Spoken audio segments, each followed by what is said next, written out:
लालचंद, तो देखिए इससे पहले भी हमने आपसे ये जिक्र किया था, आपसे पूछा था कि सीएम योगी आदित्यनाथ की अध्यक्षता में देखिए योगी कैबिनेट की बैठक जो है वो इस बार प्रयागराज में आयोजित हो रही है। इसके क्या कुछ सियासी मायने हैं, क्या कुछ कड़ा और बड़ा संदेश देने की कोशिश की जा रही है कैबिनेट के द्वारा, और फिलहाल ऐसे कौन कौन से महत्वपूर्ण प्रस्ताव हैं जिन पर मुहर लगना संभव?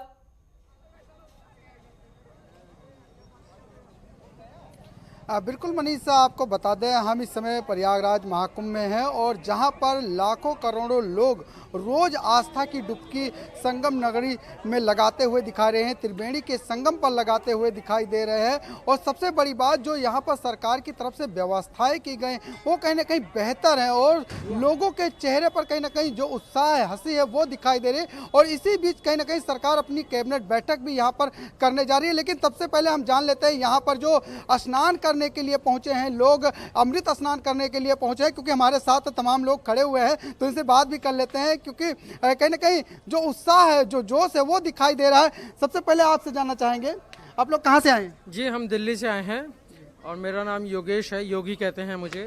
और यहाँ पे आके बड़ा सौभाग्य मिला है, बड़ा ही एक तीर्थ स्थल में बल्कि, और सब व्यवस्था सरकार की तरफ से बहुत उम्दा करी गई है। और अपेक्षा है कि जिस हिसाब से ये फ्लो रश है उसको अच्छे से मेंटेन कर रही है सरकार। और अपनी इस तीर्थ नगरी में आके हम भी धन्य हुए, पवित्र हुए हैं, और हम भी बधाई करते हैं आपको और आपकी टीम को। बहुत अच्छा मौका मिला हमें। अमृत स्नान कर लिया आपने? जी बिल्कुल, 2 बार अमृत स्नान का मौका लिया है, एक रात्रि का और एक अब सुबह 4:30 बजे का। तो इस तरह के हमने 2 स्नान का पात्र लिया है। सरकार ने किस तरीके से व्यवस्थाएं की है? आपने देखा होगा चारों तरफ लाइटें हैं, खंबे हैं, साफ सफाई, किस तरीके से आप इसको देख रहे हैं? जी देखिए, जिस तरीके से व्यवस्था बहुत उम्दा कर रखी है, पूरी एकदम लाइटों का व्यवस्था बहुत अच्छा है, स्ट्रीट लाइट प्रॉपर लगा रखी है। हमें रात में भी नहीं महसूस हो रहा था कि हम प्रॉपर रात में हैं। अच्छी व्यवस्था है, सफाई का अच्छा योगदान दिया हुआ है, पूर्ण हर तरफ पूर्ण साफ सफाई है, तो बहुत ही अच्छा उम्दा योगदान है सरकार की तरफ से। बिल्कुल मनीषा, देखिए दिव्य और भव्य नज़ारा यहाँ पर दिखाई दे रहा है। और जिस तरीके से दिन में भीड़ रहती है, इसी तरीके से 24 घंटे यहाँ पर लोगों का आना जाना इसी तरीके से लगा रहता है। लोग देखिए, ये बड़े हनुमान मंदिर को जो है ये रास्ता जाता है और ये सीधा जो है संगम घाट की तरफ जाता है। जो देखिए जो घाट बनाएंगे वो ये पूरा रास्ता जाता है। और जो है ट्रैफिक डायवर्जन भी क्या यहाँ पर और भी हुआ है, उनसे भी बात करने की कोशिश करते हैं। देखिए बात करने की कोशिश करिएगा, लेकिन क्या कहेंगे आप यहाँ पर पहुँचे हुए हैं? बिल्कुल लालचंद, इधर आपसे ये जानना चाहेंगे कि देखिए योगी कैबिनेट की जो बैठक है, हम लोग कुंभ में आए थे लास्ट टाइम में, और अब में इतना परिवर्तन देखने को मिला कि मतलब अपनी सोच से भी ज़्यादा यहाँ परिवर्तन मिला है। और सिर्फ अगर ये कोई काम कर सकता है तो माननीय श्री योगी आदित्यनाथ जी की सब ये कहें तो उन्हों की ही अनुकृपा है, जिससे कि ये सब कुछ हो पा रहा है।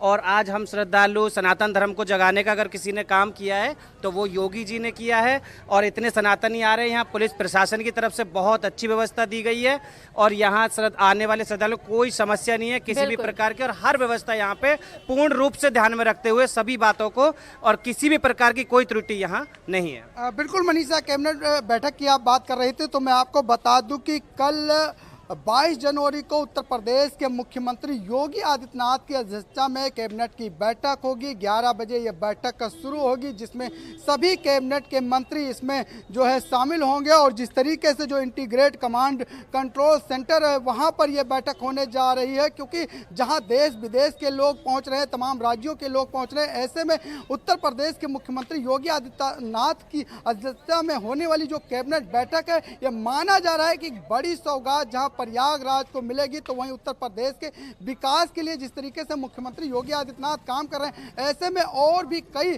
प्रस्ताव पर मोहर लग सकते हैं। क्योंकि देखिए जिस तरीके से ये माना जा रहा है, जो प्रयागराज है, जो वाराणसी है, इसके साथ 7 ऐसे जिले हैं जिन्हें धार्मिक क्षेत्र घोषित करने के जो है मसौदा तैयार किया गया है। वो भी बताया जा रहा है कि यहाँ इस कैबिनेट की बैठक में जो है उसको जो है पास किया जाएगा। तो इससे ये माना जा रहा है कि कहीं जो प्रयागराज वाराणसी है या जो विंध्यवासिनी कॉरिडोर है मिर्जापुर में, उसको जोड़ने के लिए कहीं ना कहीं 7 ऐसे जिले हैं जिनको जो है धार्मिक क्षेत्र घोषित करने की तैयारी यहाँ पर की जा रही है। और यह माना जा रहा है कि ये प्रस्ताव अगर पास होता है तो इससे कहीं ना कहीं जो धार्मिक स्थलों को तो बढ़ावा मिलेगा ही, तमाम पर्यटक तो यहाँ पहुँच ही रहे हैं, लेकिन इससे कहीं ना कहीं रोजगार के भी अवसर खुलेंगे। इसके साथ ही जो है विकास भी होगा, रोड कनेक्टिविटी भी मजबूत होगी, तमाम ऐसे ऐसे जो गांव रास्तों में पड़ेंगे उनका भी विकास होगा और इससे कहीं ना कहीं अर्थव्यवस्था तो मजबूत होगी, लेकिन देखिए जो रोजगार है उसके अवसर भी यहाँ पर खुलते हुए दिखाई देंगे। मनीषा। बिल्कुल लालचंद, तो जैसा कि आपने जिक्र किया कि विकास की रफ्तार को और तेजी मिलेगी और योगी कैबिनेट की बैठक प्रयागराज में आयोजित होना अपने आप में एक बहुत बड़ा संदेश जाता है पूरे देश को, पूरे प्रदेश को। और ऐसे में आपसे ये भी जानना चाहेंगे कि देखिए लगातार श्रद्धालु वहां पर पहुंच रहे हैं लालचंद, और ऐसे में कल योगी कैबिनेट पूरी की पूरी वहां पर मौजूद रहने वाली है, तमाम मंत्रीगण यहां पर मौजूद रहेंगे और वो भी शायद स्नान करने के लिए पहुंच सकते हैं। ऐसे में प्रशासन के आगे कितनी बड़ी चुनौती होगी पूरी स्थिति को नियंत्रित कर पाना?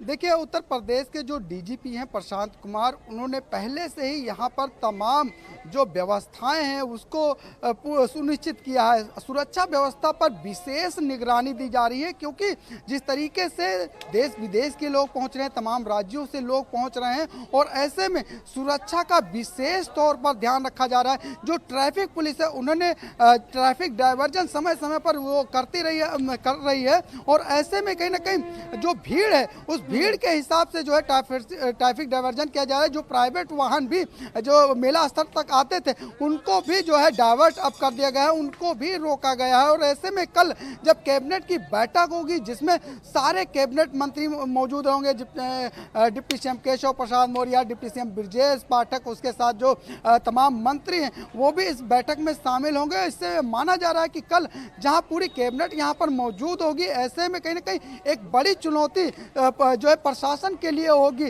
ट्रैफिक पुलिस के लिए होगी, जो है सिविल पुलिस के लिए होगी, जो आर्मी के यहाँ पर टीमें लगाई गई हैं उनके लिए होगी। लेकिन उसको पहले से ही यहाँ पर जो है तमाम व्यवस्थाएं सुनिश्चित की गई हैं, जिससे कि किसी भी प्रकार से आम जनमानस को किसी प्रकार से दिक्कत ना हो। इसके साथ ही देखिए जो वीवीआईपी आ रहे हैं उनको किसी प्रकार की दिक्कत ना हो, जो देश विदेश से लोग आ रहे हैं, तमाम राज्यों से लोग आ रहे हैं, उनको किसी प्रकार से दिक्कत ना हो, वो जो है गंगा स्नान कर सके, त्रिवेणी में स्नान कर सके, हनुमान मंदिर में जो है दर्शन कर सके, इसको लेकर भी तमाम जो है व्यवस्थाएं की गई हैं। और ऐसे में कहीं ना कहीं ये माना जा रहा है कि जहां कैबिनेट की बैठक में प्रयागराज को एक बड़ी सौगात मिलेगी, तो वहीं धार्मिक स्थलों को भी यहां पर जोड़ने का काम जो है किया जाएगा। उसको लेकर एक बड़ा प्रस्ताव तैयार किया गया है, और ये माना यह भी जा रहा है कि जब बैठक होगी तो कई ऐसे जो है 1 दर्जन से ज्यादा प्रस्ताव हैं जो वो पास हो सकते हैं। और जनता से जुड़े जो है